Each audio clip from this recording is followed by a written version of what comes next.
नमस्ते फ्रेंड्स, मेरे चैनल थोड़ी क्रिएटिविटी थोड़ी साइकोलॉजी विद अनुजा में आप सबका स्वागत है।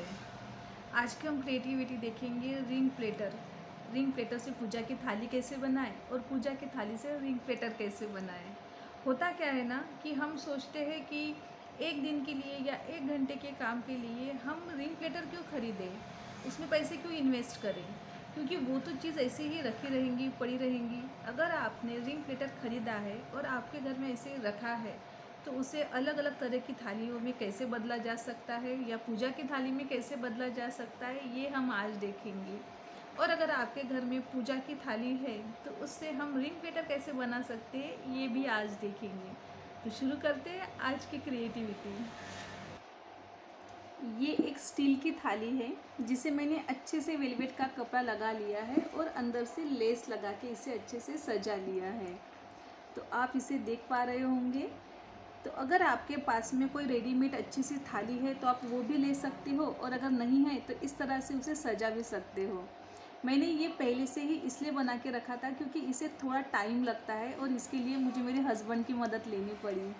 तो उस वजह से वीडियो में इतना सारा टाइम कवर करना थोड़ा मुश्किल हो जाता है, क्योंकि मुझे दो टॉपिक कवर करने होते हैं, एक क्रिएटिविटी और एक साइकोलॉजी का। इसलिए मैंने पूजा की थाली को इस तरह से सजा के पहले से ही रख दिया है।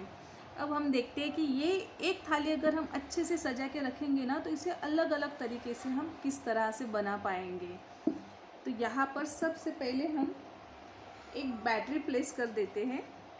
ये जो बैटरी के मार्केट में बहुत आसानी से मिल जाती है और बहुत कम पैसों में।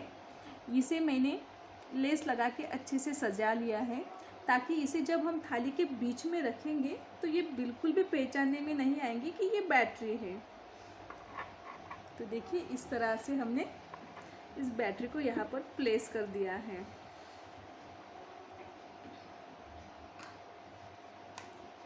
और ये जो रिंग प्लेटर हम बना रहे हैं तो उसके लिए सबसे पहले हमें लगेगा रिंग रखने के लिए। तो ये एक गोल्ड की रखने की जो एक डिब्बियाँ आती है वही है, उसे मैंने लेस लगा के साइड से चिपका दिया है। और इसके अंदर मैंने इस तरह से एक सिंपल सा स्पंज लगा दिया है। और इसके अंदर ऊपर में ये जो वेलवेट का कपड़ा है तो ये इस डब्बी के अंदर ही था, वो निकाल के मैंने इसे ऊपर से चिपका दिया है। तो ये जो स्पंज है ये भी घर में हमारे रखा हुआ ही रहता है, या कुछ कुशन्स बनाते तो उसमें का बचा हुआ रहता है, तो इसके लिए कुछ अलग से पैसे खर्च नहीं करने पड़ते हैं। अब इसके अंदर हम लगा लेंगे एक रिंग। इसे बीच में से मैंने कट कर दिया था और एक रिंग लगाने के लिए मैंने इसमें एक जगह बना ली। तो हम हमारी रिंग यहाँ पे प्लेस कर देते हैं। एक दूसरी रिंग है ये भी यहाँ पे प्लेस कर देते हैं। और अगर आप चाहते हो कि हमारी थाली को थोड़ा ट्रेडिशनल लुक देना है या एंगेजमेंट का थोड़ा सा ट्रेडिशनल थीम है तो उसके लिए हम क्या करेंगे, गणेश जी को प्लेस कर देंगे। और ये बालों को सजाने का जो होता है यही रखा है मैंने। ये थोड़ा कॉन्ट्रास्ट कलर में आप लेंगे तो ये बहुत खूबसूरत दिखेगा। और इस तरह से हमारी ट्रेडिशनल लुक वाली रिंग प्लेटर रेडी हो गई है। अब हम इसे थोड़ा वेस्टर्न लुक देना चाहेंगे तो उसके लिए हम गणेश जी को यहाँ से हटा देंगे और इस तरह से कुछ वेस्टर्न लुक वाला उससे मैच करता हुआ कोई स्टैचू रख देंगे छोटा सा। उसी तरह से अगर हमें और भी कुछ चेंजेस इसमें करने हैं तो हम इसे हटा के ये रख देंगे।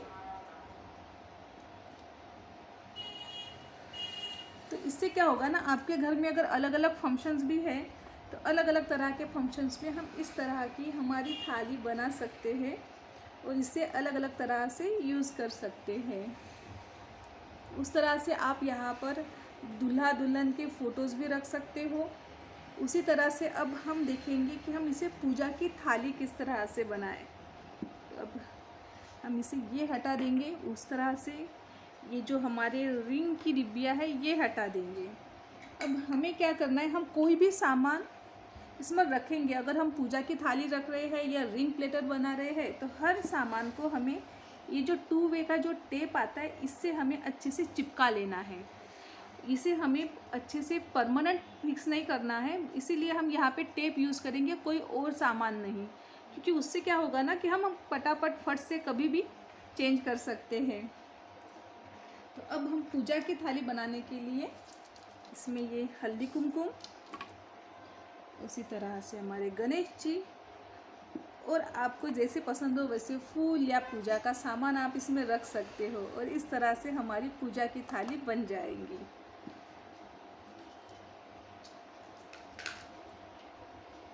इस तरह से हम अलग अलग तरह के तरीके से ट्रेडिशनल टाइप की हमारी पूजा की थाली बना सकते हैं। अगर आपको लग रहा है कि हमारी थाली में एक ही कलर हो रहा है, एक ही तरह की रिंग प्लेटर दिख रही है या थाली दिख रही है, और इसका हमें अब कलर चेंज करना है या कोई कपड़ा चेंज करना है, तो हम कैसे करें? तो उसके लिए ये एक नेट का कपड़ा हम लेंगे। इसमें बस हमें इस तरह से इसे फोल्ड करके रखना है, और इसके बीच में हमें रखना है हमारी बैटरी को, और इससे हम बड़ी आसानी से रिंग प्लेटर बना सकते हैं, और इससे बड़ी आसानी से हमारी प्लेट का कलर चेंज हो जाएगा। तो इस तरह से अलग अलग जो कपड़े हमारे घर में बचे हुए रहते हैं, कभी कुछ चुनरिया के कपड़े रहते हैं, कुछ ब्लाउज़ के कपड़े रहते हैं, तो वही हमें इसे इस्तेमाल करना है, कुछ अलग नहीं लाना है।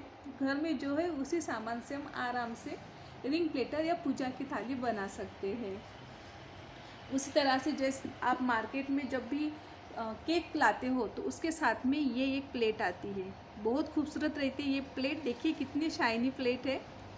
तो इस प्लेट में हमें रिंग प्लेट, जो रिंग्स है, इसे रखना है, और इस तरीके से कुछ शोपीस रख देना है, और हमारी ये रिंग प्लेटर रेडी हो गई। या हमें इसे ट्रेडिशनल लुक देना है तो हम फिर से इसे गणेश जी प्लेस कर सकते हैं। तो इस तरह से हमारा रिंग प्लेटर आराम से रेडी हो जाएगा, वो भी बहुत ज़्यादा पैसे ना खर्च किए और बहुत आसानी से, और हम उसे हमेशा चेंज कर पाएंगे, तो थोड़ा अलग चेंज भी दिखेगा। उसी तरह से अगर हमें हमारे इस रिंग प्लेटर के लिए अगर कुछ ट्रेडिशनल लुक देना है, तो इस तरह से जो अलग अलग स्टोन्स मिलते हैं वो भी हम यहाँ पर चिपका सकते हैं, और एक अच्छा सा क्रिएटिव लुक हम इसे दे सकते हैं। तो इससे आराम से हमारी रिंग प्लेटर रेडी हो जाएगी। आज की क्रिएटिविटी रिंग प्लेटर पर थी, तो देखते हैं आज ही रिंग की साइकोलॉजी भी। हमारे एंगेजमेंट के और शादी के बीच के ये जो दिन होते हैं, ये सबसे खूबसूरत दिन होते हैं, क्योंकि इस टाइम में हम हमारा फ्यूचर प्लान कर रहे होते हैं, और वो बहुत पॉजिटिव तरीके से प्लान कर रहे होते हैं। पर होता क्या है ना, हमारा जो लाइफ पार्टनर होता है, हमें नहीं पता होता कि उस इंसान ने उसकी लाइफ में 25-30 साल तक क्या सहा है, क्या स्ट्रगल किया है। तो उस वजह से कभी कभी रिश्तों में दिक्कतें आ जाती है। तो पहले सामने वाले इंसान को समझने की कोशिश कीजिए, उसके नज़रिए को समझने की कोशिश कीजिए, और अगर आप लाइफ को लेकर थोड़े निगेटिव है और सामने वाला बहुत पॉजिटिव सोचता है, अच्छा सोचता है, तो कम से कम उसके, जो इंसान पॉजिटिव सोच रहा है, उसके एफ़र्ट्स को समझिए। वो आपके रिश्तों को लेकर कितना एक्साइटेड है, कितना अच्छे प्लानिंग कर रहा है, कम से कम उसे समझिए। ये मत कीजिए कि वो इंसान कुछ पॉजिटिव बोलता है, कुछ अच्छा सोचता है, कुछ अच्छा करता है, और हम हमेशा उसे निगेटिव रिप्लाई देते जा रहे हैं। दूसरी बात, हमारे माइंड में एक सेट हो चुका है कि मेरा लाइफ पार्टनर अगर मेरे ही करियर का होगा तो वो मुझे बहुत अच्छे से समझेगा, उसे मेरे करियर की अच्छे से प्रॉब्लम समझ में आएगी, या अगर मेरा लाइफ पार्टनर किसी और करियर का होगा तो मैं उसके साथ किस अलग टॉपिक पे बात करूँ। क्या आप आपके मम्मी पापा के साथ सिर्फ आपके करियर को लेकर ही बात करते हैं, फ्रेंड्स के साथ आपके करियर को ही लेकर बात करते हैं? नहीं ना। उसी तरह से हम किसी भी इंसान से पूरी लाइफ एक ही टॉपिक पे बात नहीं कर सकते। अगर करियर हमारा मैच ना होता हुआ हो तो भी हमारा लाइफ पार्टनर हमें बिल्कुल समझ सकता है। ये चीज़ें बहुत अलग होती है, किसी इंसान में अंडरस्टैंडिंग होना, मैच्योरिटी होना, और किसी इंसान में ये चीज़ें ना होना। ये दोनों चीज़ें उनके सोचने के तरीके पे डिपेंड होती है। आपका करियर मैच होता है इसका मतलब आपका सोचने का तरीका मैच होगा, ऐसा बिल्कुल नहीं होता है। अगर आप ये सोचते हो कि मेरा लाइफ पार्टनर मेरे करियर का इसलिए होना चाहिए ताकि उसका और मेरे सोचने का तरीका मैच हो, तो ऐसा कभी नहीं हो सकता है। तो इसलिए लोगों को समझने के लिए थोड़ा सा वक्त दीजिए और किसी के भी जो सपने होते हैं उसे समझने की कोशिश कीजिए, तो लाइफ बहुत खूबसूरत बनेगी। Thank you.